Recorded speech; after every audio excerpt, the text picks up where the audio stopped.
This is problem 1-42E. It's on page 41. Humans are most comfortable when the temperature is between 65 and 75 degrees Fahrenheit. Express these temperature limits in degrees Celsius. Convert the size of this temperature range to Kelvin, degrees Celsius, and Rankine. Is there any difference in the size of this range as measured in relative or absolute units? Now, let's take this one question at a time. This is problem 1-42E. And the temperature limits that were given were 65 degrees Fahrenheit and 75 degrees Fahrenheit. Of course, the difference between the two is a delta of 10 degrees Fahrenheit. Okay, now the key to this problem is that there's a big difference between a temperature and a temperature range, or a temperature difference.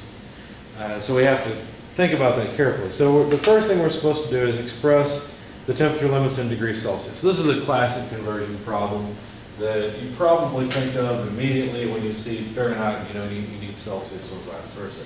So let's figure this out. Now, I don't have the equation memorized. I don't expect you to either, but I do expect you to be able to figure it out. So let's try something and see if it works. So if we want a temperature in degrees Celsius, how could I get that from degrees Fahrenheit? Well, let's set up the equation. We know we're going to have temperature in degrees Fahrenheit, and there's an offset in there somewhere. So there's a multiplying factor and an offset.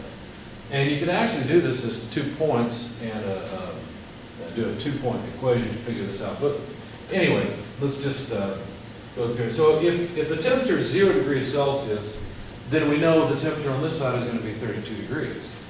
Okay, so it looks like that we need to add 32 on this side, but that's still not quite right, because the unit size of degrees Celsius and Fahrenheit are different. Now it takes 1.8 degree Fahrenheit to get 1 degree Celsius change. We're talking about the unit size now. So if I were to divide this by 1.8, I think it'll work out. But I don't know. I know I need a 1.8 and a 32. I don't remember where they go. I'll figure it out. Let me show you how. It's really easy.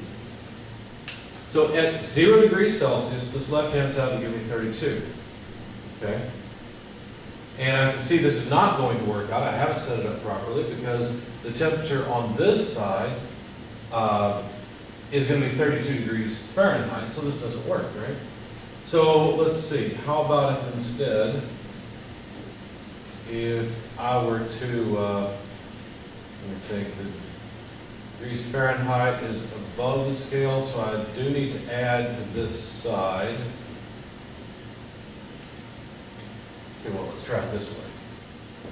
Minus 32. Let's put it in over here and see what happens. So now if the water's at the freezing point, 32 degrees, minus 32 is 0, and I would get 0 for degrees Celsius. So that checks out. That works.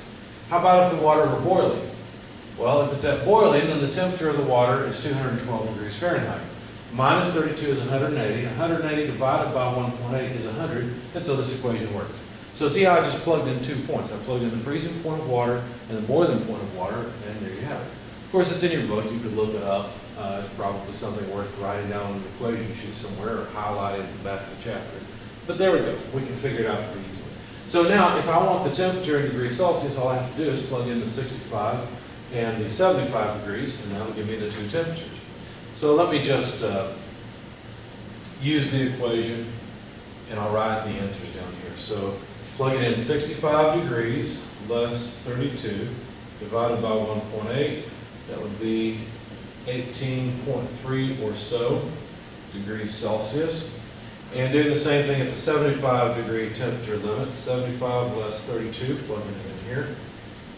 Quantity divided by 1.8 gives me 23.9 degrees Celsius. Okay, so there are the 2 temperatures that represent the range over which human beings are comfortable. Okay, so that takes care of the first part of the problem. Express these temperature limits. Oh, we did that. Convert the size of this temperature range, 10 degrees Fahrenheit, to Kelvin, degrees Celsius, and Rankine. All right, now this is a different question.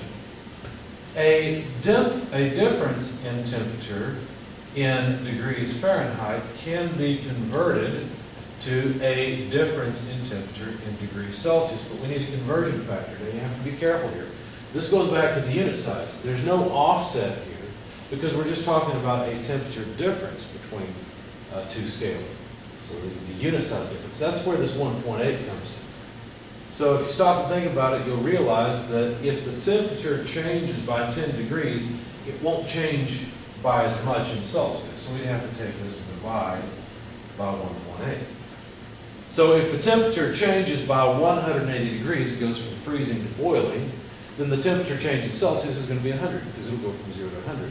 Now, of course, we don't know that the temperature is going from 0 to 100 or 32 to 212. We don't know exactly what temperatures it's going between. In fact, in our particular case, we're interested in this change of 10 degrees Fahrenheit.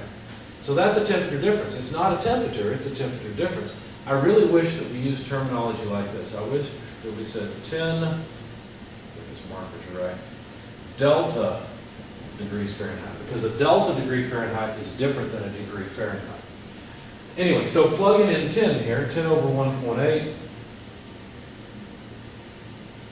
gives us a temperature change. Let's do this. So the temperature change is 5.55 degrees Celsius. Now notice this works because taking the difference between the two, I guess if I round it off properly to the same number of decimal places like I did here, we get 5.6. So let's check it and see if it works. 23.9 less 18.3. Sure enough, it gives us 5.6 degrees. So like I said, I would prefer to use terminology like this, delta degrees Celsius, because I think that makes sense. Okay? These two equations are for different purposes. This equation allows you to convert between changes in temperature or temperature differences, and this is between two different scales. Okay? So they're very different things. Okay, now we were supposed to express the temperature difference, the 10 degree Fahrenheit temperature difference, not only in Celsius, but also in Kelvin and Rankine.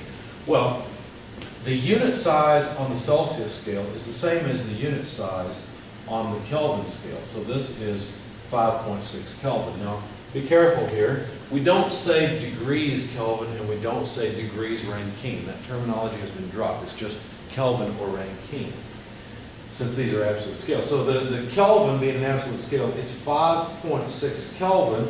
And again, I would prefer the term delta Kelvin. Because 5.6 Kelvin on an absolute scale as a temperature is pretty darn low temperature. But 5.6 changes in Kelvin on the Kelvin scale, that's just this 10 degree Fahrenheit change. Now the Rankine scale has the same unit size as the Fahrenheit scale. So on the Rankine scale, this would just be 10 Rankine of change. Okay? And again, I'd like to use the terminology delta Rankine to be very clear.